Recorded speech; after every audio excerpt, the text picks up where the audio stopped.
Hello, I'm Julia Fisher. Welcome to The Olive Tree, the programme that brings you the voices of Jewish and Arab believers living in Israel and the Palestinian areas. Today we hear again from Simon Stout. He came to live in Israel from America. He's married with a young family. He gave up a job as a teacher to run the prayer ministry of a Messianic Jewish congregation called Dugit in Tel Aviv. His journey has been full of challenges, decisions, and uncertainty, as he now explains. So I had been working in the public school system within Tel Aviv for a period of about 5 years. I'm a trained educator. I have 2 degrees in education, and I truly loved the work that I did with the students. I was at the Tel Aviv School of the Arts. It's a very prestigious school, and I was very lucky and blessed to be there and to even pray for my students on a regular basis. But living in Israel, as I've said, can be difficult, and the cost of being a teacher in Israel is not quite what is expected in other parts of the world, in other perhaps first world nations. It was definitely a struggle to be a teacher. I was also working part-time administrating the prayer ministry that I was a part of. It was called Or Yisrael, International House of Prayer, and I was also editing TV shows for children's television here within Israel. And so I guess it just came to a point in which I wasn't able to support my family, and I stepped forth, and another educational organization came and took me under wing, and I was able to work with them. And when that was kind of transitioning, it was just a yearly contract that I would help them get their things and put them in English and take their educational organization to other parts of the world to really help relief work, actually, teaching music and maybe healing through music. And then the doors just kind of opened, that a job opened at the ministry here with Dugit and Adonai Rui. A prayer room actually opened up, and so that was a major part of it. I had been working with the other prayer ministry for a number of years. In a major transition point in that ministry, when the building was sold, the prayer meetings ended up eventually moving into my wife and I's home. And so that took place for a number of years, maybe 2.5 years, that everyone was praying in our home. And about the time the grace was leaving that time, we had a daughter, and she was 1 year old by that point. My pastor, Avi, had really gotten a new vision to start up prayer as part of our congregation, as part of our organization, and he invited me to become a part of that. And so it all transitioned into me both helping in the office in the ways that I can with writing and sending emails and etc., but also to really head up our prayer ministry.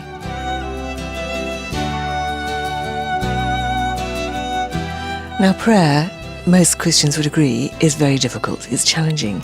So to actually head up a prayer ministry must be extremely challenging.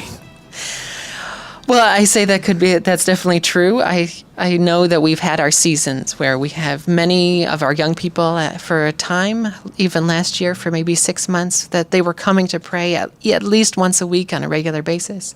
But we often battle, as I think many people do, to get people in to pray. We've invited even many of the congregations, the other congregations in the area, and the ministries. We've given them keys to the door, and we just say, please come, use this space. This space is dedicated, our prayer room is dedicated to the Lord, solely for the purpose of worship and for interceding for this country.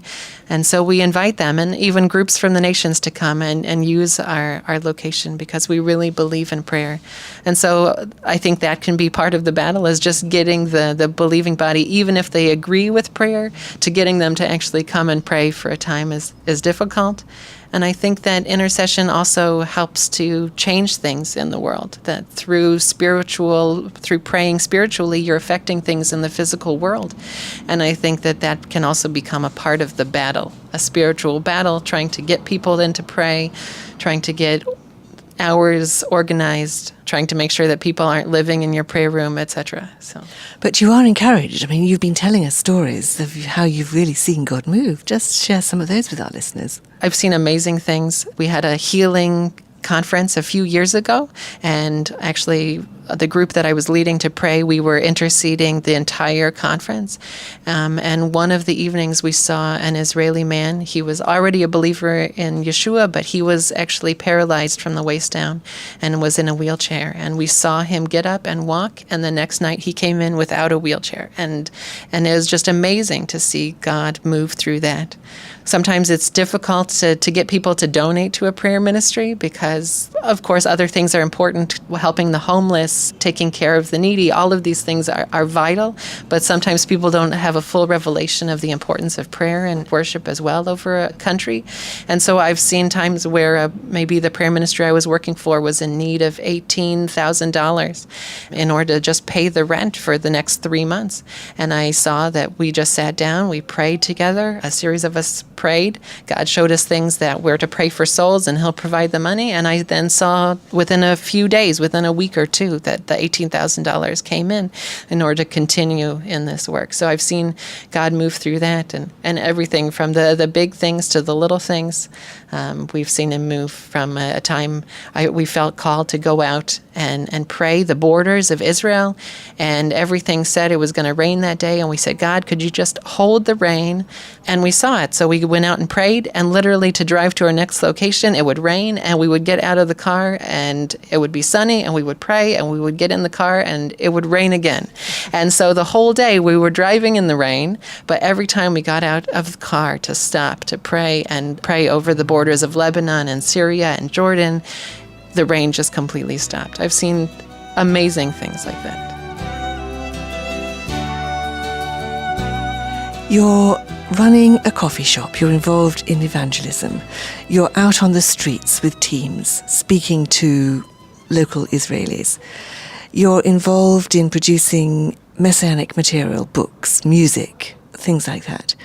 So what are some of the prayer issues that are currently on the list here?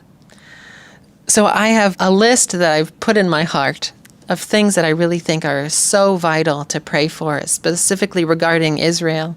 The first is always to pray for the peace of Jerusalem, as our Lord has asked us to do. And I believe that includes praying for the protection of the believers, both in Israel and maybe even in the neighboring countries. We're so good friends with some of the believers from Lebanon and from Jordan that we just pray for protection over specifically the innocent people, the people who are going to be affected by a conflict. I continue to tell people we don't pray against war. I know a war is coming, and I say I don't know it because of the Jerusalem Post or because of the BBC. I know it because it says it in the Bible. It says that there will be future wars, and it says even that Israel will take more territory in future wars. But we can pray for the Lord's mercy. We can pray for the right timing. We can pray for protection over Israel and over its people.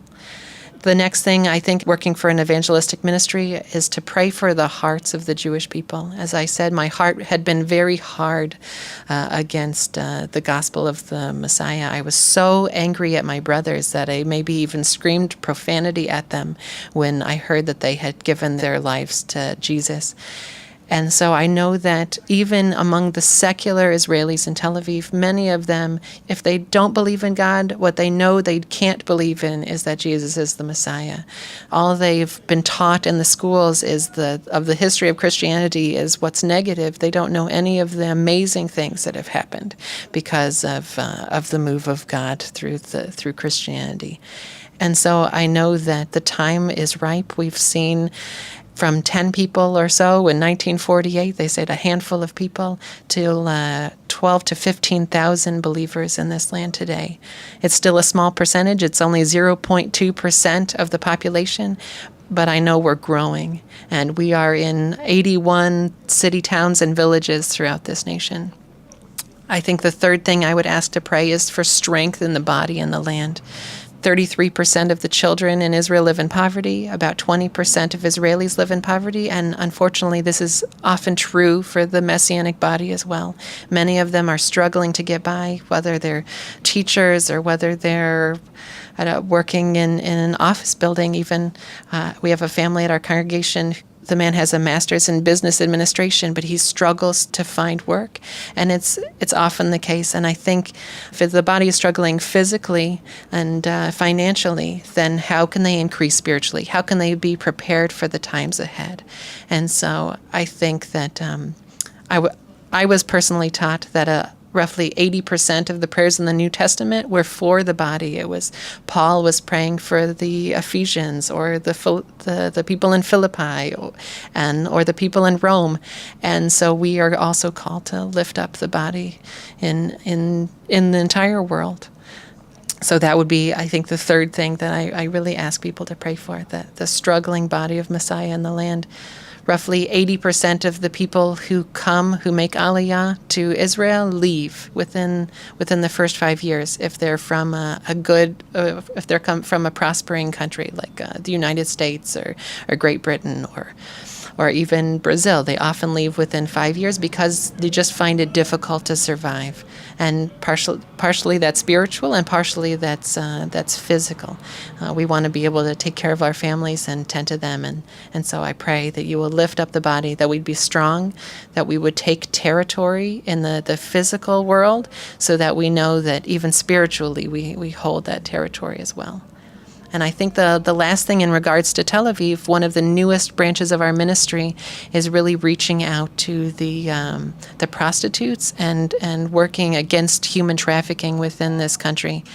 And so I know it's a major problem in Tel Aviv, and we would like to see human trafficking and prostitution eradicated in this country. Unfortunately, it's legal. Prostitution is legal, while sex trafficking is not, but it's all tied into the mafia and politics, etc. So we're really praying that the Lord will open the doors and bring freedom to these people who are in bondage.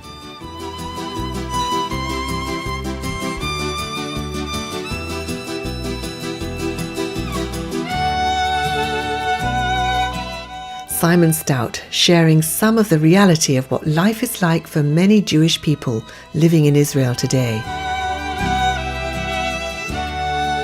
And you're listening to The Olive Tree with me, Julia Fisher. The Olive Tree Reconciliation Fund is a Christian charity based in the UK that supports the needs of both Jewish believers and Arab Christians living in Israel and the wider Middle East. If you would like to know more about our work and receive our free bi-monthly newsletter, please either visit our website, olivetreefund.org, or write to me, Julia Fisher, at the Olive Tree Reconciliation Fund, PO Box 850, Horsham, RH12 9GA in the UK. I'll be back at the same time next week for another story from the Olive Tree. Until then, goodbye.